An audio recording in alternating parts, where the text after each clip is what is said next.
எப்படி தான் இட்லி பஞ்சு பஞ்சுன்னு சுட சுட அவிச்சாலும் அதுக்கு ஊற்றி சாப்பிடக்கூடிய இட்லி சாம்பார் கம கமன் இருந்தால் தானங்க சூப்பராக இருக்கும். ஸோ அப்படிப்பட்ட ஒரு இட்லி சாம்பாரை எப்பவும் போல் ஒரே மாதிரி வைக்காமல் ஒரு சூப்பரான காயை வச்சு தான் இன்றைக்கி வித்தியாசமான சாம்பார் செஞ்சு காமிக்க போகிறேன். ஸோ வாங்க எப்படி செய்யலான்னு பார்க்கலாம். இந்த சாம்பார் பார்த்தீங்கன்னா ரொம்பவே திக்னஸாகவும் இருக்கும், அதே டைம் டேஸ்ட்டாகவும் இருக்கும். பொதுவாக ஹோட்டல்கள்லேருந்து பெரிய பெரிய கடைகளில் கூட இந்த சாம்பார் இந்த மெத்தடில் தாங்க ட்ரை பண்ணி வைப்பாங்க. ஸோ அப்படிப்பட்ட ஒரு சூப்பரான சாம்பார் தான் நம்ம வைக்க போகிறோம். அதுக்கு நான் சொல்லக்கூடிய ஒரு சூப்பரான காய் தாங்க பரங்கிக்காய். இந்த பரங்கிக்காய் பார்த்தீங்கன்னா நிறைய பேர் விரும்பவே மாட்டாங்க. அப்படிப்பட்ட பரங்கிக்காயில எக்கச்சக்கமான சத்துக்கள் இருக்குன்னு தான் சொல்லும். வெரைட்டியான ஃபுட் இதில் செய்யலாம். இன்னைக்கு நம்ம கமகமக்கிற இட்லி சாம்பாரை இந்த பரங்கிக்காயை வச்சு செய்யறதுக்கு பொடிசா வந்து கட் பண்ணி தோல் சீவி வச்சுக்கோங்க. இப்போ வந்து ஸ்டவ் ஆன் பண்ணி குக்கர் வச்சுக்கலாம். இதுல 1/4 கப்பு துவரம் பருப்பும் 3/4 கப்பு பாசி பருப்பும் சேர்த்துக்கோங்க. நல்லா கழுவி காய வச்ச பருப்பே வச்சுக்கோங்க. இதை நல்லா ட்ரை ரோஸ்டா வறுத்துருங்க. இப்போ நம்ம ஒரு 4 ஸ்பூன் அளவுக்கு எண்ணெய் சேர்த்துக்கலாங்க.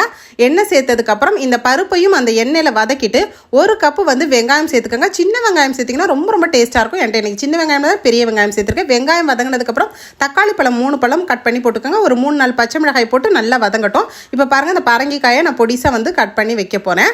ஸோ பரங்கிக்காயில் வைக்கிறதுனால டேஸ்ட் வந்து இனிக்குன்னு நினைக்காதீங்க, ரொம்ப சூப்பராக இருக்குங்க. இப்போ பரங்கிக்காய் வந்து ஒரு கால் பாகம் அளவு பொடிசாக தோல் சீவி கட் பண்ணிவிட்டு இந்த பரங்கிக்காயும் இதோட சேர்த்து வதக்கிடலாம். ஸோ ரொம்ப ஒரு சூப்பரான மெத்தடும் கூட, ஒரு டிஃப்ரெண்ட்டான சாம்பாராக இருக்கும். இதில் வந்து உருளைக்கிழங்கு ஆப்ஷனல் தான், உங்களுக்கு தேவைன்னா போட்டுக்கலாம். நான் ஒரே ஒரு உருளைக்கிழங்கு மெலிசா தோல் சீவி கட் பண்ணி பொடிசாக சேர்த்துருக்கேன். இது எல்லாம் வதங்கட்டும். இப்போ ஒரு 1/4 ஸ்பூன் மஞ்சத்தூள் சேர்த்து நல்லா வதக்கிடுங்க. இந்த எண்ணெயிலே வதக்கும் போது காய்கறி வந்து ரொம்ப டேஸ்ட்டாக இருக்கும், சீக்கிரமாக குக் ஆயிருங்க.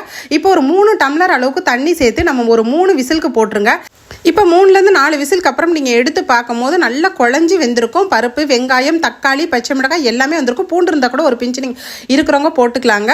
நான் வந்து பூண்டு இன்னைக்கு சேர்க்கலை, என்கிட்ட இல்லை. ஸோ இது எல்லாத்தையும் நல்லா மசிச்சு விட்டுருங்க. மசிச்சு விட்டதுக்கப்புறம் இதில் சாம்பார் பொடி இருக்குது பார்த்தீங்களா, நல்ல கமகமக்கிற சாம்பார் தூள் வந்து ஒரே ஒரு ஸ்பூன் போட்டுட்டு 1 ஸ்பூன்லேருந்து 2 ஸ்பூன் வரைக்கும் கல் உப்பு இதில் ஆட் பண்ணிக்கோங்க. நல்லா மசிச்சு விட்டுருங்க. இப்போ பருப்புலேருந்து காய்கறி எல்லாம் வந்து நல்லா குழைய வெந்துருச்சு.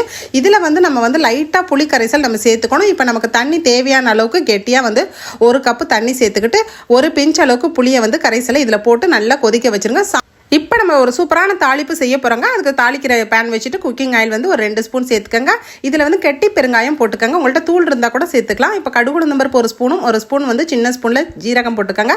ஃப்ரெஷ்ஷான கருவேப்பிலையும் காய்ந்த மிளகாயும் போட்டு அப்படி நல்லா பொரிஞ்சு வந்ததுக்கப்புறம் எடுத்து இந்த சாம்பாரில் தாளித்து சேர்த்திங்கன்னா அப்படி கமக்கிற மாதிரி சாம்பார் வந்து சூப்பராக இருக்குங்க. கத்திரிக்காய், முருங்கைக்காய் எதுவுமே இல்லாமல் ஒரு சூப்பராக வந்து நம்ம வந்து வெறும் பரங்கிக்காயை வச்சு இப்படி ஒரு சாம்பார் செய்யலான்னா ஆச்சரியமாக தான் இருக்கும். அந்த சாம்பாருக்கு பார்த்தீங்கன்னா அவ்வளோ டேஸ்ட்டாக இருக்குங்க. எத்தனை இட்லி வேணாலும் சுட சாப்பிடலாம். நான் பார்த்தீங்கன்னா கொத்தமல்லி தலைகளை தூவி பரிமாறினேன். எங்கள் வீட்டில் இந்த சாம்பார் ரொம்ப லைக் பண்ணி சாப்பிடுவாங்க. இனிமேல் நீங்களும் சாம்பார் செய்யணும்னா கத்திரிக்காய், முருங்கைக்காய் இல்லாட்டினாலும் பரங்கிக்காயை உங்கள் வீட்டு பசங்களுக்கு வாரத்தில் 1 நாள்லேருந்து 2 நாள் வரைக்கும் இந்த மாதிரி கமகமக்கிற மாதிரி சாம்பார் வச்சு அசத்துங்க. அவங்க வந்து கண்டே பிடிக்க முடியாது, நீங்கள் கத்திரிக்காய், முருங்கைக்காய் போட்டு தான் சாம்பார் வச்சிருக்கீங்கன்னு சொல்லி விரும்பி சாப்பிடுவாங்க. ஸோ இது பார்த்தீங்கன்னா இட்லி, தோசை, அதாவது ஒயிட் ரைஸ் கூட நீங்கள் தாராளமாக சாப்பிடலாம். இன்னைக்கு நான் செஞ்சு காமிச்ச இந்த கமகமக்கிற பரங்கிக்காய் இட்லி சாம்பார் வீடியோ உங்களுக்கு பிடிச்சிருந்தா நம்ம வீடியோக்கு மறந்துடாமல் லைக் பண்ணிக்கோங்க. இந்த மாதிரி இன்ட்ரெஸ்டிங்கான வீடியோஸ் வேணும்னா நம்ம பேஜை தொடர்ந்து ஃபாலோ பண்ணிக்கோங்க. இன்னைக்கு நான் செஞ்சு காமிச்ச இந்த யூஸ்ஃபுல்லான வீடியோவை உங்கள் ஃப்ரெண்ட்ஸ் அண்ட் ஃபேமிலி ரிலேட்டிவ்ஸ்க்கு இன்னைக்கு இப்போவே நிறைய ஷேர் பண்ணிக்கோங்க. தேங்க்யூ. தேங்க்ஸ் ஃபார் வாட்சிங்.